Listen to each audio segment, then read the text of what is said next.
Kabbalah for Complete Life Management. Chapter 5. Rabbi Michael-ben-Pesach, Portnaar. The attitude of self-love. When people start the training of Kabbalah, they are full with early problems. But very soon one is losing them.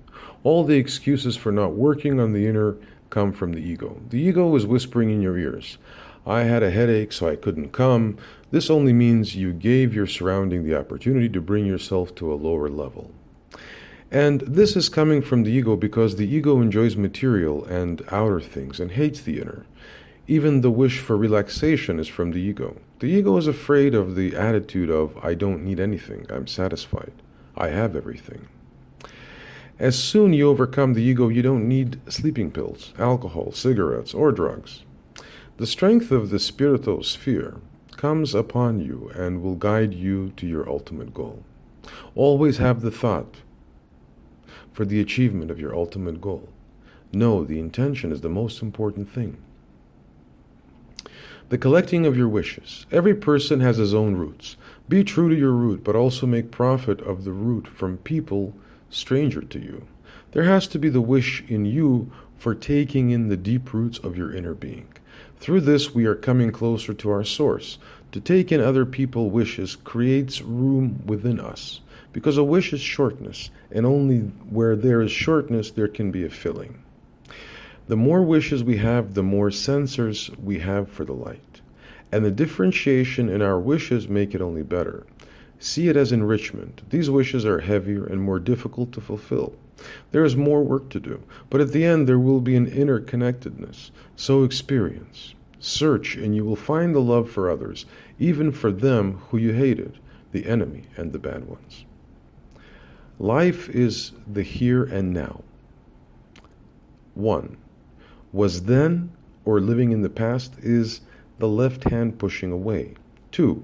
Will be then, or living in the future. 3. Here and now, or living in the here and now, is the middle way, the product of the laws of the universe, and this is the way to your fulfillment. 1. After then. Never let there be an association or confrontation with the past. This is essential. Of course, it feels good thinking on the past, but it brings you nowhere. When you're doing something, enjoy the here and now. Don't think about it. Try to live in the now glow with the best intentions you have, because life is now. When you think at someone who has done a terrible thing to you, you live in the negative, after then. It is the shadow of the past. Some of us are living their whole life in the after then. As long as people are worrying about their family, their partner, children, neighbors, or colleagues, and the suffering they had gone through, they don't learn anything about themselves, and they aren't helping others either. It is all in the name of will be then or after then. When there is a ceremony or commemoration, you only think at the things you or others had done. You think at the honor you got in that time, but it is misleading you. Don't think at it at all. It had to be happened. There is a saying, live for the moment, and this is not the way either. In this, we only live with the 5 senses through the outer being. After then arouses only pity in you. You give the power to the past. It only feeds the negative forces. Living in your own fantasy is a dwelling, and especially when you connect yourself with the fantasy of others. 2. Will be then is the future you are expecting. You give your energy to the future and not in the here and now. For example, over a week we have a holiday, or within 2 years there are the Olympics. Expectations becoming your reality instead of the here and now. Fear for the future is not living in the here and now. It is the creation of the shadow. You're taking away the life from you. It is suicide. In the here and now is no fear or hate. 3. Here and now. Light only gives when you're living in the strength of the now. For instance, you're driving to your work, and while you're driving, you're thinking of the past or the future. The shadows of the will be then and after then are taking 70% of your energy away, so the chance for an accident is more likely. When you don't live in the reality of the here and now, diseases are more likely. Without the attention for the here and now, 30% is left over to see the reality, and this reality can correct you only. Don't have pity. When a meeting is over, directly come back in the here and now. Don't think, did I write or was I good enough? Living in the here and now means you can use the strength for 100%, pure in your actions. After then is a sensible way of evaluation, but when you're in the here and now, you evaluate the inner being. Coming in the here and now is to follow the middle line. No negative force can attack you. No negative force can suck you away. The middle way is the result from the influence of the light. Only the working with the brain does not work. Neither you choose nor stipulates. You can only work when there is a complete availability. Don't make comparisons, but work with your heart. How? By showing the best intentions. In every situation, there are 3 lines, and the application is a pure individual process. The area of the good and evil is named human being. In every person there is an opening for the infinite light. The light isn't ours. It comes to us through an opening. We have to experience the opening to attract the light. The inner being experiences the reality as good, the skin of the good and evil. Here we experience the good and the evil. This is the area where we have to work. Every person consists of these 2 parts.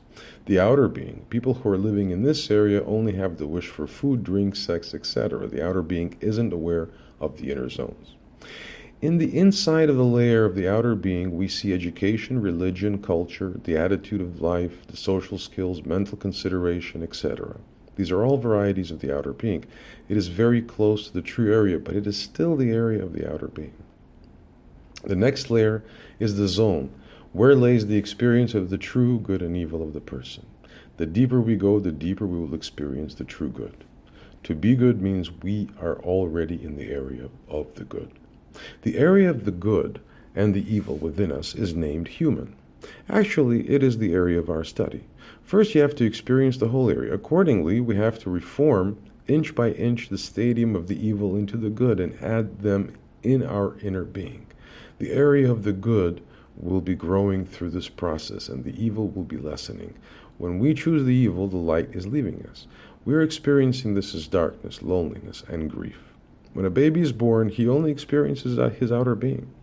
For him, the whole world is his. But through suffering experience, we come to awareness. The light is pushing us. It is the point in the heart. And from the inner, we acknowledge there is something lacking.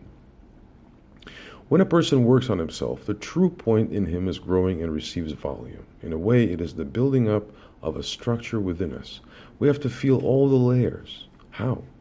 When one is only a thief, only his outer being is active. He can't experience in himself or in others the inner. He doesn't experience mercy. He feels he's innocent. Why? We're talking about the inner. But when one doesn't know or experiences his inner, it doesn't exist for him.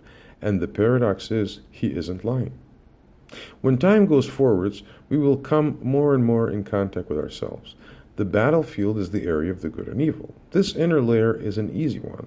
With alcohol, drugs, etc., one makes this area evil. The outer being is absolutely evil, is dead. It is the phase of the unborn man. In this stage, he is far away from the source of life. He is selfish, wants only to receive for his own good. Everyone wants to receive for himself. The one and the only solution is to learn about your inner being and bring it to development by learning the Kabbalah.